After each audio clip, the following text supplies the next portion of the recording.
Today's topic is common usage of Chinese medicinal herbs in daily life. Presented by the School of Medical and Health Science, Tunghua College, this video was produced by the Chinese Medicine Project team, whose members come from all 4 schools of the college. Before we begin, we would like to let you know that this session includes a pre- and post-questionnaire. We would like to invite you to complete the pre-questionnaire before watching this video.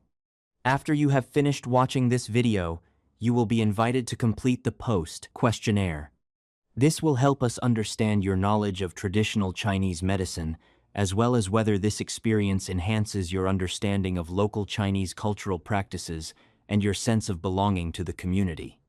Each questionnaire will only take a few minutes, and your responses are very important to us. Thank you for your support. This talk is funded by the Chinese Medicine Development Fund.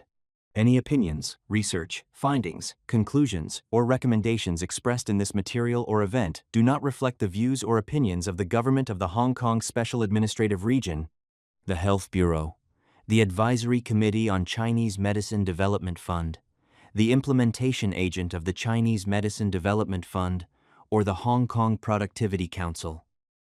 This talk is divided into 3 parts. First, we will introduce the main theories of traditional Chinese culture. Second, we will discuss how to distinguish common foods and herbs. The final part is a practical experience of herbal flavors and moxibustion.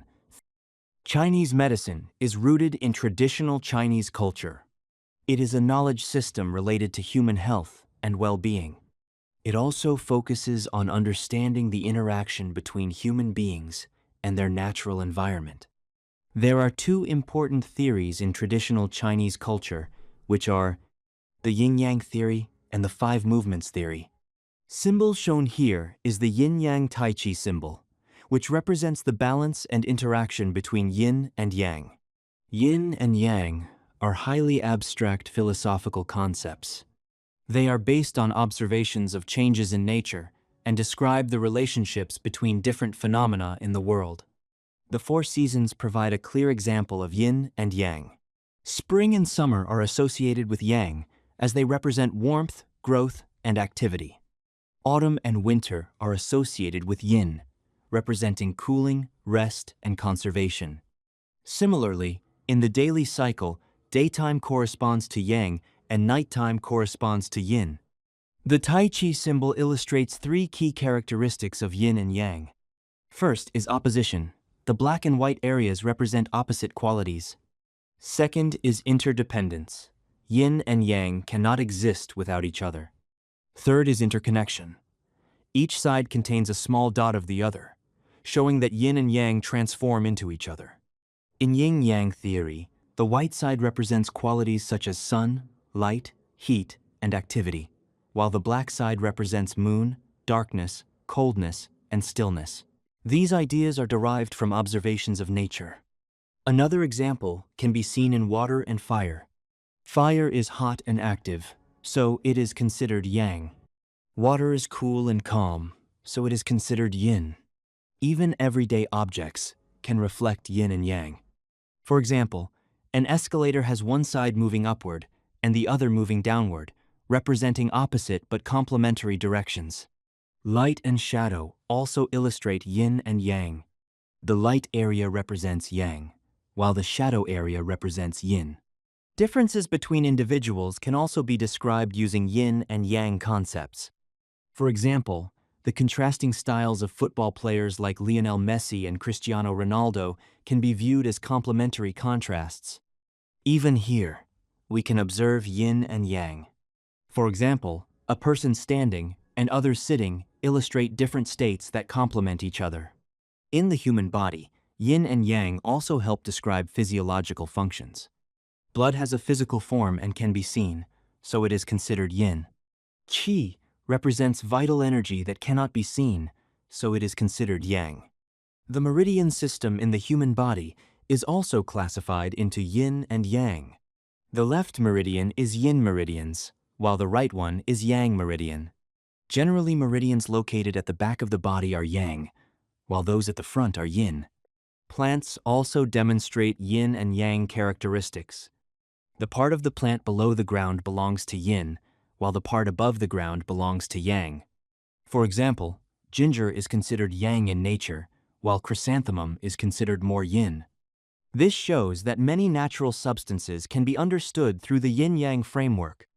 Another important concept in Chinese medicine is the 5 elements, also called the 5 movements. The 5 elements are wood, fire, earth, metal, and water.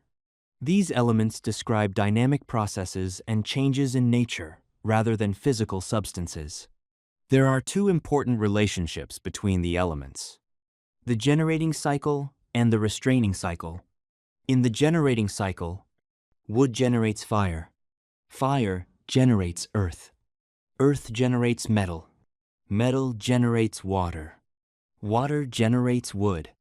The second relationship is the restraining cycle, where each element controls another. Water restrains fire. Fire melts metal. Metal cuts wood. Wood penetrates earth. Earth restrains water. Examples of these relationships can also be observed in nature. For example, there is a treehouse in Kam-tin. The tree roots can grow through soil structures, illustrating how wood can overcome earth. In Chinese medicine, the 5 elements are also associated with the human organs. Fire corresponds to the heart. Wood corresponds to the liver. Water corresponds to the kidneys. Metal corresponds to the lungs. Earth corresponds to the spleen. The 5 elements also correspond to other categories. For example, the 5 elements, including wood, fire, earth, metal, water. The 5 colors, including green, red, yellow, white, black. The 5 organs, including liver, heart, spleen, lung, kidney. The 5 flavors, including sour, bitter, sweet, pungent, salty. The concept of 5 flavors helps classify foods and herbs according to the 5 elements and yin-yang theory, allowing us to understand their effects on the human body. The first flavor is sour. Examples include lemon, smoked plums, and tamarindus. Sour flavor has astringent and absorbing properties, helping to retain body fluids and reduce excessive sweating. The second flavor is bitter. Foods such as bitter gourd, coffee beans, and chrysanthemum have a bitter taste. Bitter flavor can clear heat, dry dampness, and promote downward movement in the body. The pungent flavor includes ingredients such as ginger, cinnamon, and Sichuan pepper. Pungent foods help disperse cold, stimulate circulation, and promote the flow of qi and blood.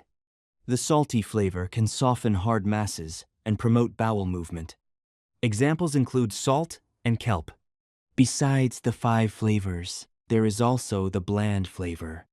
Examples include kwa seeds and white gourd. Bland flavor help drain excess fluid and promote urination. There are also many healthy drinks that represent these flavors.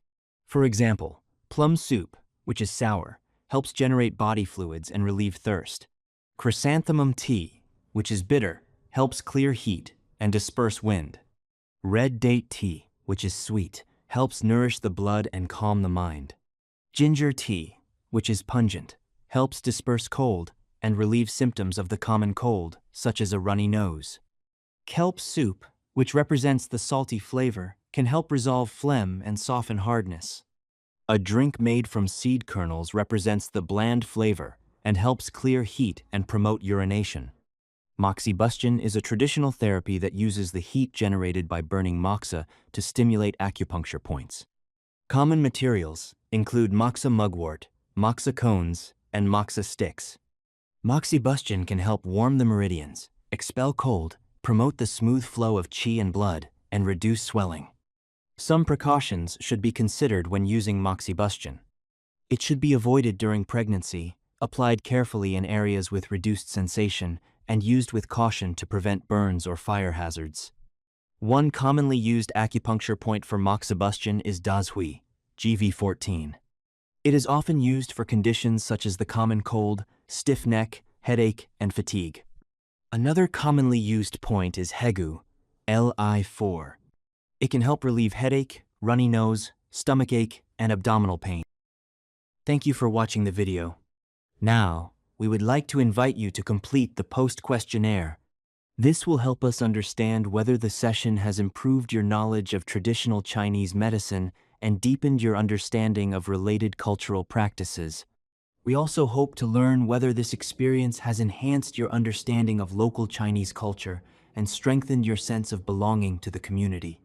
The questionnaire will only take a few minutes, and your feedback is greatly appreciated. Thank you very much for your time and support.